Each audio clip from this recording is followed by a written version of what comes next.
A building collapsed on Monday evening in New Taipei's Sanchong district after it had been found to be tilting to one side earlier in the day. The collapse is thought to have been ultimately caused by a drilling mistake at the construction site next door. No injuries have been reported, and a total of 162 people have been evacuated from the area. Just like that, the building collapses with a crash, lifting up a cloud of dirt and debris.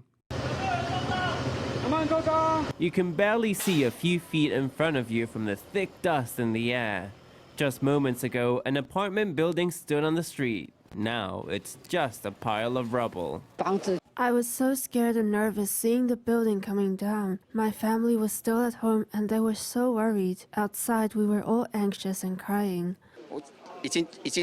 I'm more than half a century old now. Even the 1999 Jiji earthquake wasn't this scary. It shook and the whole thing collapsed. Our building next door was creaking and rumbling. My kids and my wife were crying watching it happen.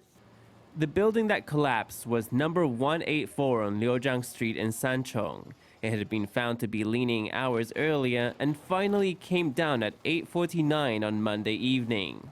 No injuries were reported, as residents had been evacuated earlier in the day. My daughter's valuables, my belongings, the things my daughters bought for me, bank passbooks, everything was in there. It's so sad to see how a building that was perfectly fine came down like this. As of 11 in the morning on Tuesday, the local district office has evacuated 162 people in 64 households from the area. Residents are facing damages of more than 10 million NT, as their prized belongings are now buried under brick. Of course, we're all very upset. We don't know how to handle the situation, especially since we don't know how they can recover their valuables. The construction project next to number 184 has been underway for about a year. On Monday morning, workers were excavating the project's basement when sand and water started emerging from the bottom.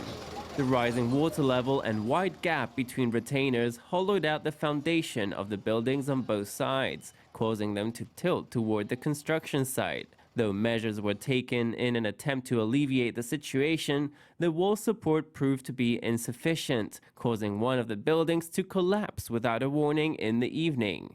It is suspected the whole incident was caused by a drilling error.